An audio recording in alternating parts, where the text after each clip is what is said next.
Hey there, and welcome to The Explainer. I am absolutely thrilled you're joining us today because we are tackling, one of the most frustrating universal problems for anyone trying to build something new.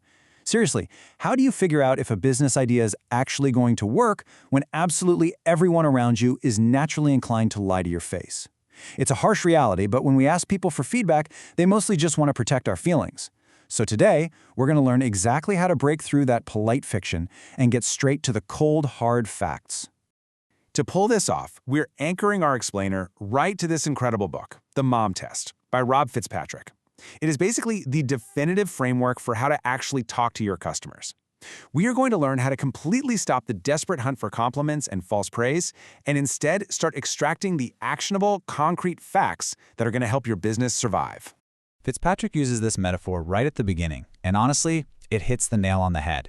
Having a conversation with a customer is essentially like working on a super high-stakes archaeological dig. The truth about what the customer actually wants, it's buried down there somewhere, but it is incredibly fragile. Literally every single question you ask carries the real risk of biasing the person you're talking to, accidentally smashing the truth into a million pieces before you ever get to see it. So, there are two major ways founders completely wreck these delicate conversations. First, you've got the bulldozer approach. These are the folks bringing dynamite to an excavation. They use heavy-handed questions like, "Don't you think this is a great idea?" aggressively forcing people to say something nice. Now, contrast that with a toothbrush. These founders are so timid, so afraid of what they might find, that they flinch away from digging deep.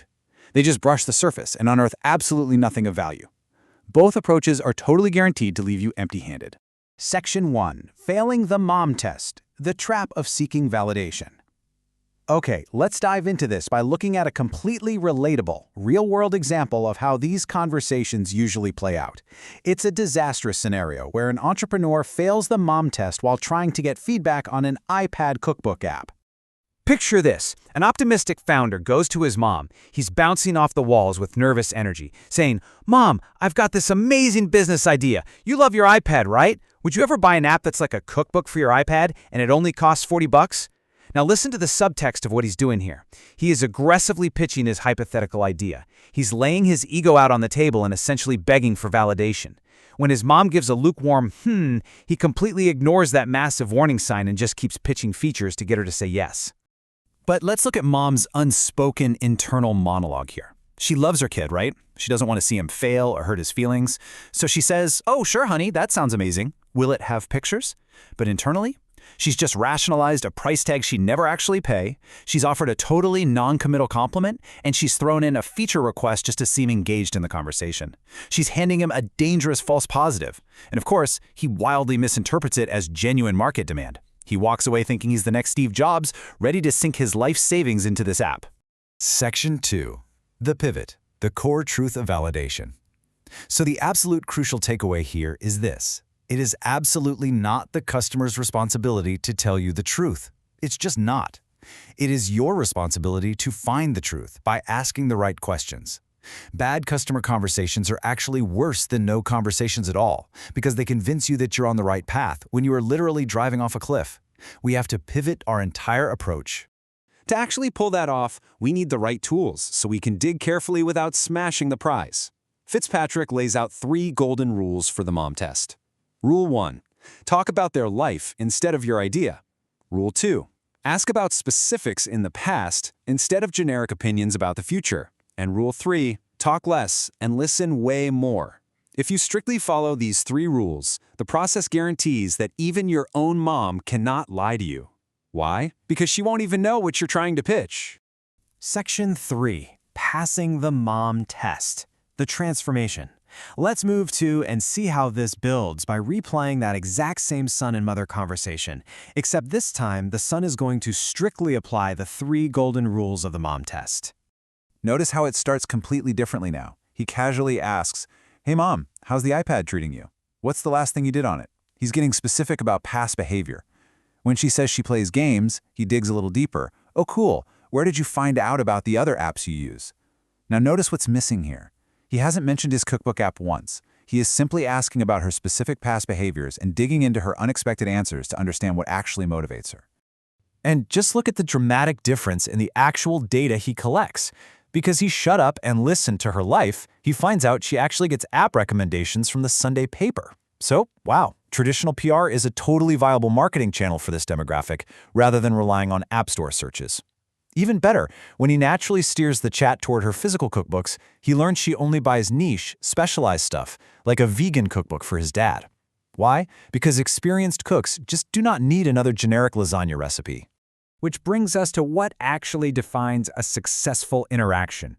A useful conversation is one that gives us concrete facts about our customers' lives and worldviews so we can actually improve our business. In that first scenario, the founder ultimately just got enough rope to hang himself. But in the second one, he gained actual, actionable insight. He can now pivot his product toward younger cooks who actually need generic recipes, or make highly niche recipes for older cooks, and he knows exactly where to promote it.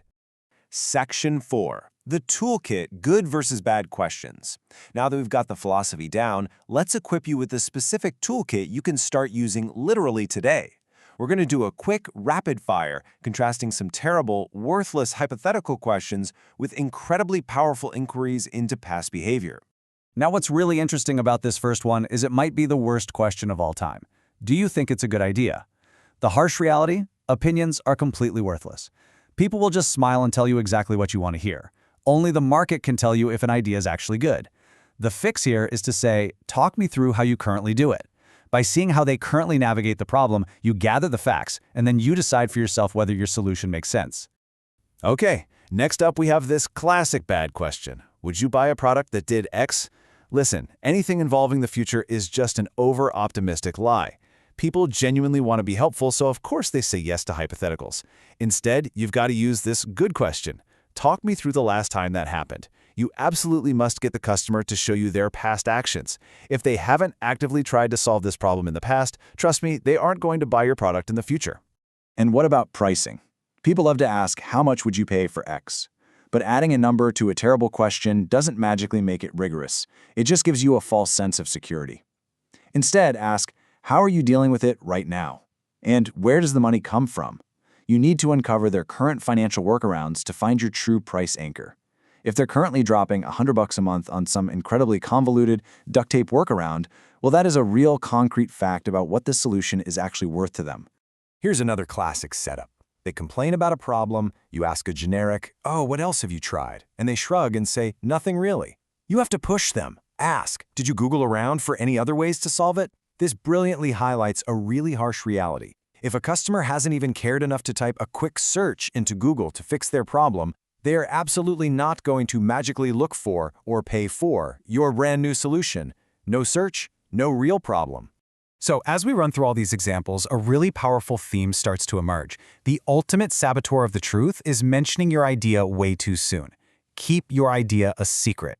I know, it feels weird. It feels like you aren't doing sales, but actually, that's exactly the point.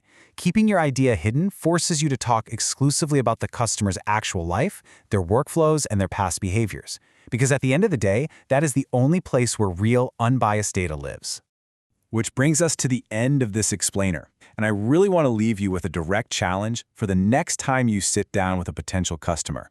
Ask yourself, are you stepping into that meeting to collect concrete facts? Or are you really just hunting for a fistful of false positives to stroke your own ego? It's time to snap out of the traditional sales mindset. Stop pitching, start excavating carefully, and apply the mom test. Your entire business depends on it. Thank you so much for learning with us today.